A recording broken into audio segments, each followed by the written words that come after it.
नमस्कार दोस्तों, PLC sky training में एक बार फिर से आपका स्वागत है। मेरा नाम राज नायक है और आज के इस वीडियो सेशन में हम लोग सीमेंस स्टेप 7 सिमेटिक मैनेजर में फ्लोटिंग पॉइंट फंक्शंस में लॉगरिथमिक और एक्सपोनेंशियल इंस्ट्रक्शंस के बारे में डिस्कस करेंगे। हम लोग जानेंगे कि ये लॉगरिथमिक एंड एक्सपोनेंशियल इंस्ट्रक्शंस क्या है, किस तरीके से आप इसकी एड्रेसिंग कर सकते हैं और देन आफ्टर कैसे आप इसका प्रोग्राम एग्जीक्यूशन करते हैं। तो वन बाय वन एक एक पॉइंट प्रैक्टिकली मैं डिस्कस करूंगा। तो अगर आप लॉगरिथमिक और एक्सपोनेंशियल इंस्ट्रक्शंस के बारे में डिटेल नॉलेज चाहते हैं तो वीडियो को अंत तक जरूर देखें, ताकि आपका नॉलेज जो है वो इनहेंस हो और आप इंडस्ट्रियल लेवल पे इस इंस्ट्रक्शन का यूज कर सकें।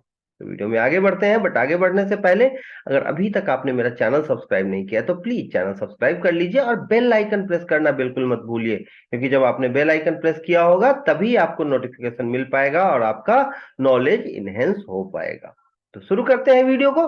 तो सबसे पहला सवाल कि ये लॉगरिथमिक इंस्ट्रक्शन कहाँ है और ये मुझे कहाँ पे मिलेगा। तो ये जो स्क्रीन दिख रहा है आपको, ये सिमेटिक मैनेजर का स्क्रीन है। इसमें आप जब लेफ्ट साइड में जाते हैं तो यहाँ इंस्ट्रक्शन ट्री है, इसमें आपका फ्लोटिंग पॉइंट फंक्शंस में आपके लॉगरिथमिक और एक्सपोनेंशियल इंस्ट्रक्शन, ये दो इंस्ट्रक्शन आप देख रहे हैं, एक्सपोनेंशियल वैल्यू और लॉगरिथमिक नेचुरल लॉगरिथम।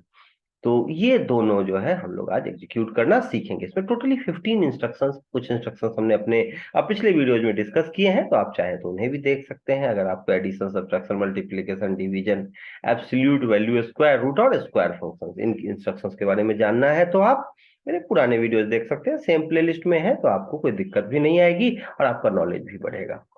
बट आज का जो हमारा कंसंट्रेटेड टॉपिक है वो है लॉगरिथमिक और एक्सपोनेंशियल। तो इन दोनों को देखते हैं, बहुत आसान है। लॉगरिथमिक जो है ये R two log to the base e है, ये ध्यान रखें। इसमें लिखा है नेचुरल लॉगरिथम, ठीक है। तो ये हम ध्यान रखेंगे। नॉर्मली हम लॉगरिथम की बात करते हैं तो बेस 10 सोचते हैं, ऐसा नहीं है।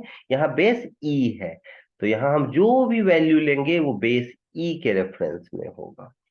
तो यहाँ लॉगरिथमिक कैसे यूज करना है, तो सबसे पहले मैंने ये इंस्ट्रक्शन यूज किया, लेकिन उसके लिए क्या चाहिए मुझे, जो है ये नेटवर्क को सेलेक्ट किया हुआ होना चाहिए। तो मैंने लॉगरिथमिक क्लिक किया, लॉगरिथम नेचुरल लॉगरिथम फंक्शन जो है, ये इंस्ट्रक्शन जो है यहाँ आ गया।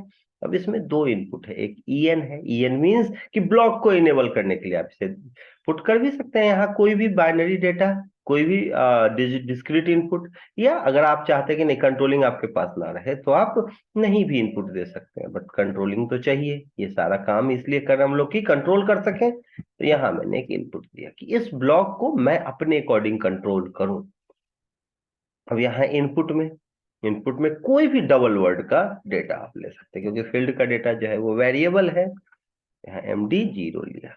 अब ये आउटपुट है, ये आउटपुट किसका है, इनेबल का। ये बताता है कि ये जो लॉगरिथमिक ब्लॉक है मेरा वो इनेबल हुआ है या नहीं हुआ है। तो यहाँ मैंने आउटपुट यहाँ पे पुट कर दिया और यहाँ लिख दिया Q0.0। ये आउटपुट जो है वो सिर्फ ये दिखाएगा कि ये जो आपका लॉगरिथमिक ब्लॉक है, ये जो इंस्ट्रक्शन है, ये ऑन हुआ है कि नहीं, इनेबल हुआ है कि नहीं। तो इनेबल आउटपुट है। बट ये जो वैल्यू आप आएगा MD0 में, इसका लॉगरिथमिक वैल्यू होगा, ये कहाँ पे आएगा, यहाँ पे आउटपुट में दिखेगा। और उसके लिए एक एड्रेस चाहिए, तो MD4 मैंने लिया। आपको पता है कि जब आप डबल वर्ड डेटा लेते हैं तो चार चार, क्यों, क्योंकि ये 32 बिट डेटा है और एक चैनल जो है 8 बिट कंटेन करता है। तो यहाँ चार चैनल के एड्रेस को ये कंटेन कर रहा है, तो आपका जो है मेमोरी कॉन्फ्लिक्ट ना हो, इसके लिए आपको गैप लेना पड़ता है चार चार का। इसी तरीके से वर्ड में आप दो दो का गैप लेते हैं, अल्टरनेट लेते हैं।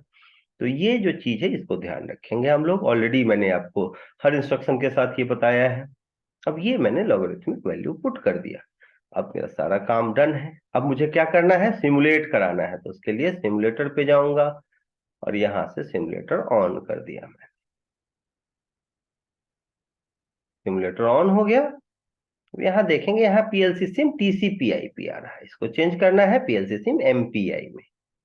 और उसके बाद आप यहाँ देखते हैं कि यहाँ जो है अब PLC में MPI हो गया, स्टॉप है, तो इसको रन मोड पे क्लिक कर देंगे और प्रोग्राम को डाउनलोड कर देंगे। प्रोग्राम डाउनलोड हो गया। अब स्टेटस मैंने ऑन कर दिया। अब यहाँ देखिए कि अब इनपुट जो है आपका हाई नहीं है, ठीक है, तो कुछ भी नहीं हो रहा है। अब जैसे ही मैंने इनपुट को हाई किया, आप देखें कि इनपुट हाई हुआ। वैसे ही आप यहाँ देखिए कि इनपुट हाई है, आपका लॉगरिथमिक फंक्शन इनेबल हो गया, बट यहाँ कोई वैल्यू नहीं डाला है मैंने। तो क्या करेंगे, यहाँ कोई वैल्यू लेना है, तो मैंने राइट क्लिक किया और मॉडिफाई पे गए, और मॉडिफाई पे जाते ही यहाँ मैं कोई भी वैल्यू लूँ, कोई भी फ्लोटिंग पॉइंट डेटा, जैसे 2.76, मैंने इसे ओके किया। अब देखें यहाँ पे आ गया लॉगरिथम, और जैसे ही कोई इनपुट दिया आपका आउटपुट भी हाई हो जाएगा। अब दिखाएगा कि अब ये जो फंक्शन है, ये जो इंस्ट्रक्शन है, ये काम कर रहा है। तो अब देखें इसका क्या वैल्यू है, 1 पॉइंट, क्यों? क्योंकि ई का जो वैल्यू होता है वो 2.768 कुछ इस तरीके से होता है। तो ये ई के वैल्यू के बराबर मैंने वैल्यू लिया था, तो यहाँ क्या आया, लॉग की वैल्यू 1। ये जो पावर होता है ना, ई टू द पावर एक्स, तो एक्स आता है, लॉग लॉग ऑफ ई अगर मैं लिखता हूं तो पावर एक्स आएगा, ठीक है, लॉग ऑफ समथिंग जो भी वैल्यू है, यहाँ कोई भी वैल्यू लोगे तो उसका जो पावर आएगा इस फॉर्म में आता है। यहाँ मैंने 2, 3, 4, 5.5678 कोई भी वैल्यू ऐसे ले लिया, तो इसका आप देखिए क्या आ गया, लॉग आपको ये दे रहा है। तो कोई भी आप डेसिमल पॉइंट नंबर ले लेते हैं तो आपका ये इस तरीके से आउटपुट प्रोवाइड कर देता है। तो आई होप कि आप समझ रहे होंगे कि ये लॉगरिथमिक फंक्शन कैसे काम कर रहा है। अब मैंने कहा कि एक्सपोनेंशियल देखना है, तो एक्सपोनेंशियल का ही रिवर्स होता है, इनवर्स होता है। क्या होता है हमारा, ये लॉगरिथमिक, या लॉगरिथमिक का इनवर्स कह सकते हैं एक्सपोनेंशियल है। अगर e to the power x equals to y, then log of y equals to x, ये होता है।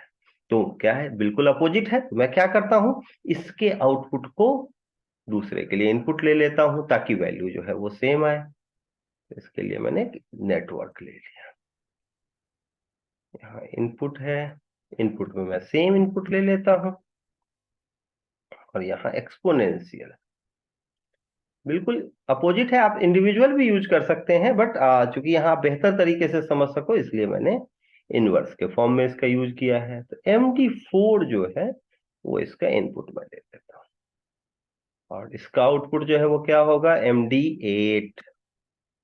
तो आप देखें कि जैसे यहाँ इनपुट आएगा, ठीक है, MD4 में जो भी वैल्यू होगी उसका क्या करेगा, ये एक्सपोनेंशियल वैल्यू निकालेगा और MD8 पे दे देगा। मींस जो MD0 की वैल्यू होगी, MD8 की वही वैल्यू होगी। और इनेबल आउटपुट के लिए मैंने यहाँ एक आउटपुट अटैच कर दिया है। जैसे ही ये ब्लॉक इनेबल होगा, काम करना शुरू करेगा, ये आउटपुट हाई हो जाएगा। बट यहाँ एड्रेसिंग जो है मुझे कोई और लेना पड़ेगा, Q0.1 अलग अलग। अब मैंने प्रोग्राम को डाउनलोड किया, हम देखते हैं कि कैसे ये एक्सपोनेंशियल फंक्शन काम करता है। स्टेटस ऑन कर दिया है। अब इनपुट ऑलरेडी हाई है, ठीक है, तो इनपुट हाई है, तो आप देखेंगे कि यहाँ जो भी प्रीवियस वैल्यू था उसके अकॉर्डिंग आउटपुट मिल रहा है, और देन ये इसको कन्वर्ट करके क्या दे रहा है, जो वैल्यू इनपुट में था वही है। आप कोई भी वैल्यू ले लीजिए इनपुट में, ये सेम वैल्यू यहाँ देगा, 1, 2, 3, 4.321। आप देखिए रिजल्टेंट वही आ रहा है, जो आपने यहाँ इनपुट में लिया था वही वैल्यू यहाँ पे आ MD8 में, MD0 की वैल्यू MD8 में आ रही। आई होप कि इस चीज को आप बेहतर तरीके से समझ रहे हो। तो यही था हमारा लॉगरिथमिक और एक्सपोनेंशियल इंस्ट्रक्शंस। इसके बारे में आपको मुझे लगता है कि अच्छे से समझ में आया होगा। फिर भी अगर कोई डाउट हो तो कमेंट सेक्शन ओपन है, आप कमेंट सेक्शन में कमेंट कर सकते हैं, आप पूछ सकते हैं, और जहां तक हो सकेगा मैं आपकी मदद करूंगा इस चीज को समझने में। आप अगर आप चाहे कि नहीं आप मुझे कॉल करके मुझसे बात करें, आप मुझे मैसेज कर सकते हैं, आप मुझे व्हाट्सअप कर सकते हैं, बट उसके लिए आपको मेरा कॉन्टेक्ट डिटेल चाहिए, तो जो स्क्रीन पे आपको दिख रहा है 9555405045 मेरा कॉन्टेक्ट नंबर है। आप मुझे मेल भी कर सकते हैं, raj.innovik@gmail.com। अगर आपको वीडियो पसंद आया हो तो वीडियो को लाइक कीजिए, शेयर कीजिए, खुद तो नॉलेज लीजिए ही, अपने दोस्तों को भी नॉलेज प्रोवाइड करिए, उन्हें बताइए कि किस तरीके से आप S7 300 400 की ट्रेनिंग आप फ्री ऑफ कॉस्ट ले सकते हैं। और अगर आपको वीडियो बहुत पसंद आया हो, आप चाहते हैं कि नहीं नहीं मैं मुझसे मिल के आप ट्रेनिंग लेना चाहते हैं, आप ऑनलाइन ट्रेनिंग लेना चाहते हैं, तो आप उसके लिए भी मुझे कॉल और व्हाट्सअप कर सकते हैं। किसी भी ब्रांड के PLC, SCADA, HMI, VFD इन सबसे रिलेटेड ट्रेनिंग जो ऑनलाइन ट्रेनिंग है वो आपको मैं प्रोवाइड कर सकता हूँ। किसी भी सीमेंस, नाइट्रो, मित्सुबिशी, रॉकवेल इनसे रिलेटेड ट्रेनिंग के लिए आप कॉन्टेक्ट कर सकते हैं। मिनिमम चार्जेज हैं, इतने भी नहीं जो आप अफोर्ड ना कर सको। ग्रुप ट्रेनिंग होती है, इंडिविजुअल ट्रेनिंग होती है, जिस तरीके से भी आप कंफर्टेबल हो गए आपकी ट्रेनिंग कर सकते हैं। तो इस वीडियो के लिए इतना ही, मिलते हैं नेक्स्ट वीडियो में न्यू और इंटरेस्टिंग टॉपिक के साथ। तब तक के लिए थैंक यू वेरी मच।